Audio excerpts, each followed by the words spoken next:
If Louis Farrakhan was killed, assassinated, how would we cover his death? Would we say he was a wonderful man of faith? Because he's a man of faith, whether you like him or not.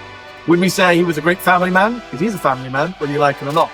Or would we say he expressed very horrific views about Jews and other minorities over the years, as well as white people? Like, what would the mainstream, I think we have in the mainstream media, what would they say? Exactly. We all know what they say. It's a perfectly legitimate thing to do in public. And that right there, perfect example. And I don't want to state the obvious, when it's a straight white, Christian Republican man, they can never do no wrong, or you forget all the wrong and crazy things they've said.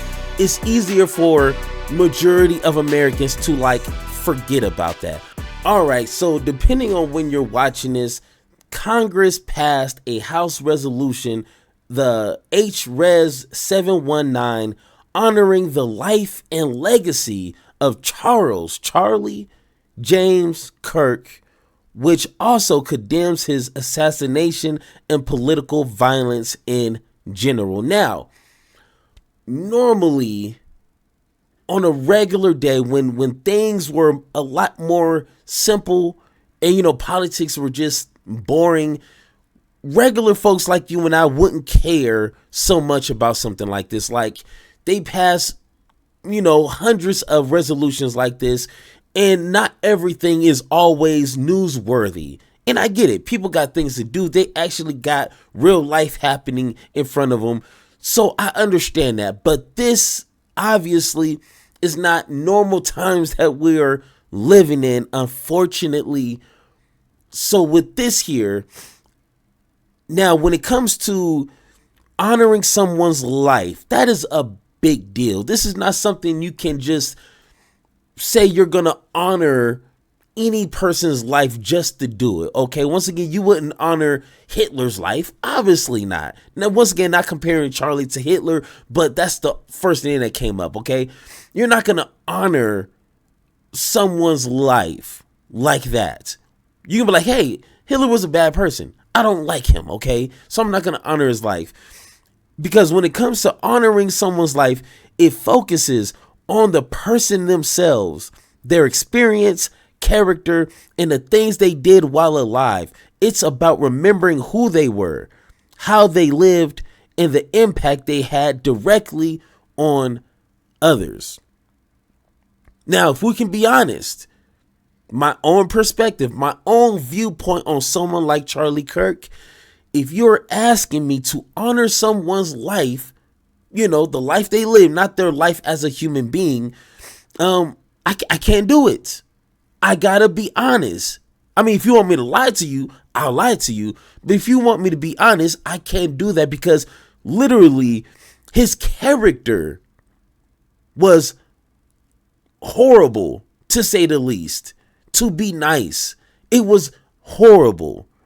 So I can't honor a horrible human being.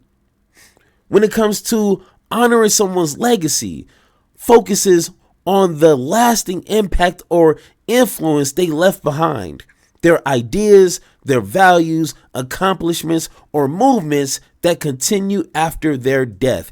It's about how they work, message, and example shapes the future. Turning Point USA, their Republican values and everything he stood for, I definitely, even as a black man here in America, cannot honor that legacy. Like, literally, the content that I'm making is to combat that type of legacy, to combat that type of messaging, to combat that type of work. I can't honor that. So it is going to be hard for people who are especially in the spotlight. A lot of Congress members who voted against it. It is hard to stand on business, to stand on principle, because the easy thing to do is be like, you know what? I'm just going to say yes, because I don't want no smoke. I don't want no drama. I just want to just get this done and over with. It takes a different type of individual to be like, you know what? I never will condone political violence or someone losing their life because of their viewpoints. But that person was a racist and he was a POS, to say the least. It's going to take courage in this time that we're living in. So let's go to Joy Reid and Mehdi Hasan, two of my favorite people, and let's hear what they gotta say. So many ways, but of course the main way is the way you just very eloquently explained in your monologue, which is the idea that we should not be told who Charlie Kirk is or what he said and stood for because he was brutally murdered, right? You can be brutally murdered and be an innocent victim of a murder, but also have very horrible views. I was thinking about this for the last couple of years, trying to think of an analogy. It's not the best, it's the only one I can come up with. Maybe you can come up with a better one, Joy. If Louis Farrakhan was killed, assassinated, how would we cover his death? Would we say he was a wonderful man of faith? Because he's a man of faith, whether you like him or not. Would we say he was a great family man? Because he's a family man, whether you like it or not. Or would we say he expressed very horrific views about Jews and other minorities over the years, as well as white people? Like, what would the mainstream, I think we need the mainstream media, what would they say? Exactly. We all know what they say. It's a perfectly legitimate thing to do in public. And that right there, perfect example. And I don't want to state the obvious, when it's a straight white, Christian Republican man, they can never do no wrong, or you forget all the wrong and crazy things they've said. It's easier for majority of Americans to forget about that. But let it be like Louis Farrakhan. It would be documentaries on Fox News about all the crazy things he done said. We already know. Let them be not white. And it wouldn't be this kind of conversation going on. But once again, if you support someone like a Louis Farrakhan, you have to understand and be okay with the crazy things that he said. You can say, hey, you know what? He said some crazy things. I may not agree with it, but I understand why people may not honor or respect his legacy. It's understandable. Someone like Malcolm X, very divisive person. I understand why some people may not like him, but I'm not going to sit here and pretend he didn't say crazy things. You see what I'm saying? But it feels like with today, especially with Trump, going after people in this administration, I can see why some people are scared. Well, like they say, if you're scared. I think that annoys me in general, nothing to do with Charlie Kirk. When public figures die, you can't just go, don't speak ill of the dead. No, they're public figures. When I die, I expect people to go through my record and say, he said good things, bad things. He did good things, bad things. I liked him for this. I didn't like him for that. That's what obits are for. That's what profile pieces are for. This is not, obviously we don't want to make, obviously his family are off limits. Obviously we want to give condolences. What his wife and kids must be going through now. Horrific. I can't imagine what it's like for two children to lose their father and to have their father murdered on camera for the rest of their lives. Horrific. And I hope they punish severely whoever did it. But the idea that therefore means we can't say anything about Charlie Kirk's views. Charlie Kirk was proud of his views. He went around the country. He literally died expressing his views. Yes. Right? They're calling him a free speech martyr. So why can't we talk about his speech? That's insane. I just find this so odd. It happens all the time. Like a president or a congressman or someone that, no, they were public figures. They have a public record and we should be able, otherwise it's just hagiography. It's not journalism. And the other piece of it is that the thing that is not being reported is at the same time that this was happening, Black, HBCUs were getting death threats, and the media was doing this. Both sides, both sides have lots of violence. I don't think that those HBCUs were being threatened by the left. We can just go back through all of the recent mass shootings. It's the right. It's the right. It's the right. And once again, it's not based on intuition. It's not based on faith. It's not based on vibes and feelings. This is in the data. Once again, I know some people don't like, the E word, experts, people don't like that. But when you see the data, And once again, I'm not saying people on the left don't commit any of these types of violence, but it's disproportionately one side. Now, once again, don't blame me. Look at the data and handle that yourself. So, once again, only people who are being disingenuous or don't know anything about politics would utter the words both sides. It is not both sides. I'm sorry, the data doesn't support that. Member of Congress Nancy Mace said, well, this person was probably trans. Start blaming trans people. No, it was a white male, just like lots of shootings. So we couldn't even say that. Nancy Mace will apologize immediately. I'm confident that she'll put out a strong public apology any minute now, as will Laura Loomer and the rest. Look, I don't have the energy Friday evening to get back into that debate that we've been having 48 hours. I was on the BBC yesterday.